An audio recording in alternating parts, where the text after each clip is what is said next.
morning, everybody. Today I'm very excited because we're going to start a brand new concert band piece. This is by a new composer. We haven't played any of his music before, and he's actually from our very own Ontario. His name is Ryan Mibor, and the title of our new piece is, are you ready for this? Through the Eye of the Storm. Well, in today's lesson, we were focusing on introducing a new composition for the group. So we were focusing on exploring the elements of music as a composer might use them to conceive a composition and create a mood or some emotions, some images. And then we were exploring various strategies and musicians' tools for introducing rhythms, melodies, articulations at the initial or early stages in learning a composition. What I like about music is that it's a way for all of the different cultures around the world to communicate. I like music because it's like a way to express your feelings, because I know in class we played different types of music. We played, like, it's gone contrasting between different like happy moods and sad moods, and then there's fast moods. Well, at the early stages, I'm looking at the basic elements of rhythms, reading the pitches, melody and phrasing, and basic articulation patterns, understanding the key signature, understanding the time signature. So we're looking at the really basic structures in the music overall. Now look at your first line of music. What is the first thing you look at before you start playing a single note? What is the first thing you're going to look at? The key signature? Where is the key signature located? Where? Where is it on the page? Put your finger on it. Everyone put their finger on the key signature. Okay. Once we get those down, we would move from there to the more subtle and refined elements, adding more dynamic differences, working a lot more, especially with this group, with the soft sounds and more balance and blend and refining the sound. So those refinements will come in another couple of months. Volume levels. So let's see how softly we can start, and then we're going to gradually crescendo to the first note of bar 2. Come back down again, up a little bit, and then just kind of level off, pull back, shape, moving forward. Let's give it a try. Okay, ready? So here we go. I'll count you in. I'm going to start really quietly, pianissimo, a level 1. I'll give you 1 bar. Here we go. 1, 2, ready, play.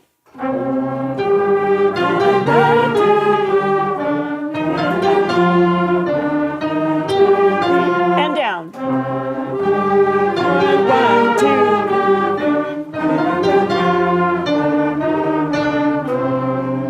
Oh, I really liked that. That was very exciting.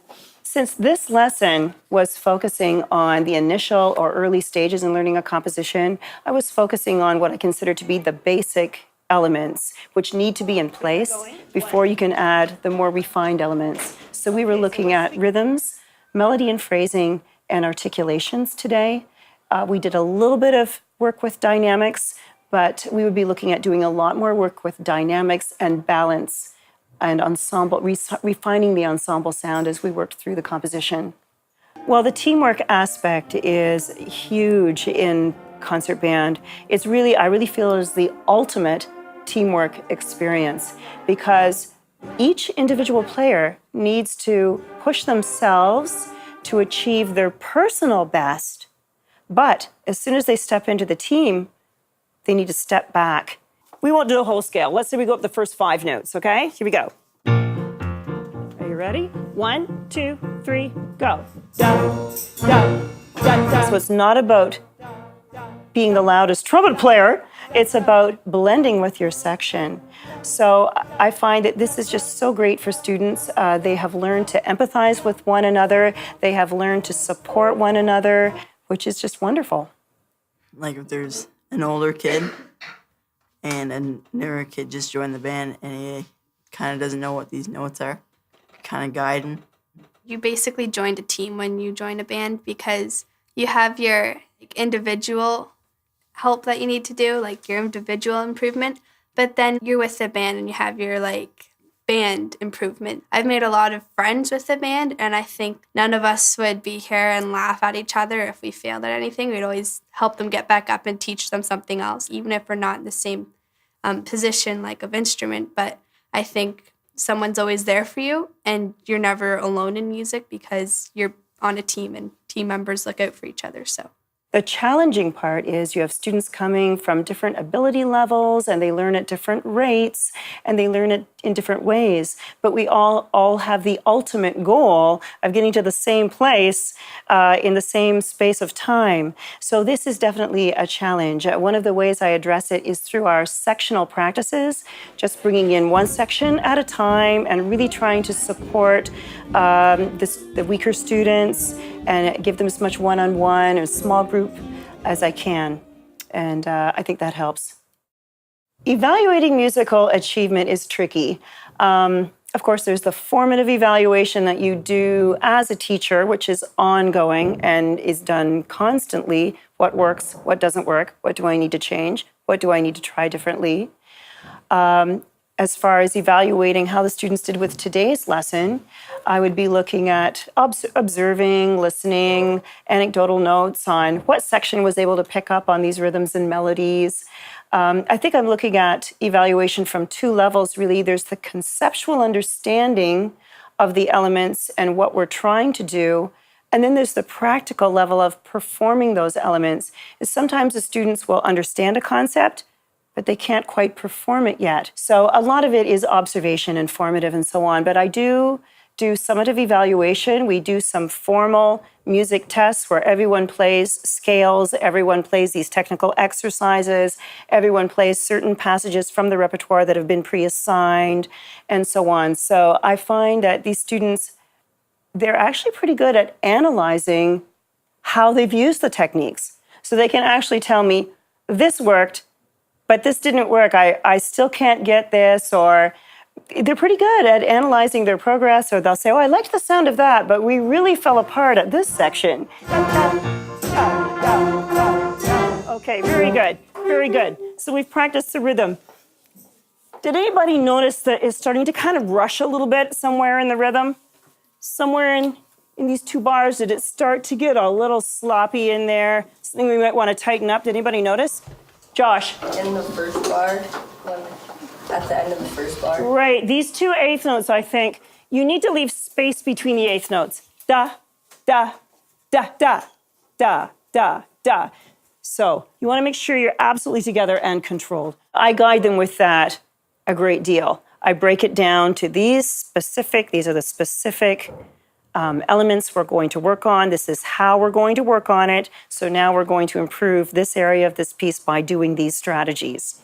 And but I find that the sectional rehearsals where I'm working with just the clarinets or just the flutes or just the trumpets, that's where you can really refine and focus those learning processes, because it's a much smaller, more focused group.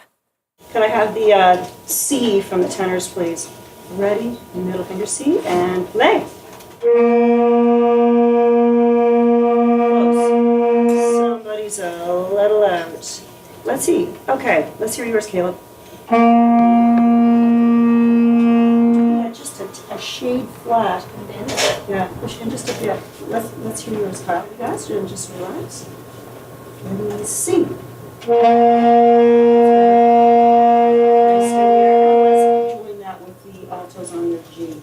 I think I've learned through Other Storm, like it was a challenging piece at first, and I think we have grown a lot because Miss Elmhurst has put every single tool that she can think of into helping us with this piece, because she knew when we looked at it, it was very challenging, but she wanted to make it work, and she wanted to make it work for everybody. So she's given us every tool that she can think of so that we can succeed in the piece, but not only in the piece, but for any piece, so you can go back to those tools and use them again. Well, I find that student leaders will naturally emerge in all of the sections depending on their skill level and their personality and their level of confidence with what they're doing. The wonderful thing about the music program is sometimes leaders will come out in the music program that haven't emerged in other areas of the school, for instance, in sports or possibly in academics. some of the quieter students are feeling more confident about their flute playing or their percussion playing, and they will take that role. And I always like to encourage that, encourage helping others. It's not just one person carrying the whole band. Even with Miss Elmhurst, she helps us a ton. And I think that's rubbed off on us because as a grade 8, I try to help other people, and I know the other grade 8s do too.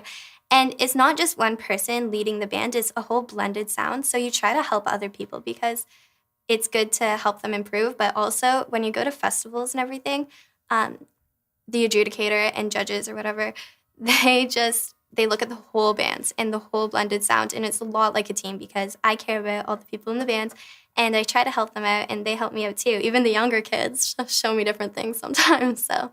Well, I sort of enjoy the instrumental music is because like some of my other classes are harder, but then when I come to music class and it's a relaxing atmosphere, I can just relax and I can play my instrument and get the rest of the day out of my head.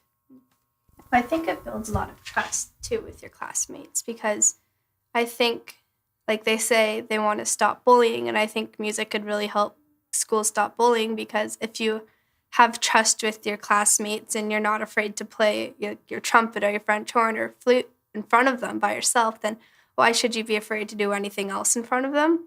So I think like any teacher should want to do it for the sake of their students, and just it's really fun and it makes everyone so much calmer and fun, like happier. So music enlightens me and I'm sure enlightens everyone else here. So Students are willing to take risks here, and they do feel safe in this environment. I feel they trust the process, they have a trust in one another, and they're just willing to take those risks.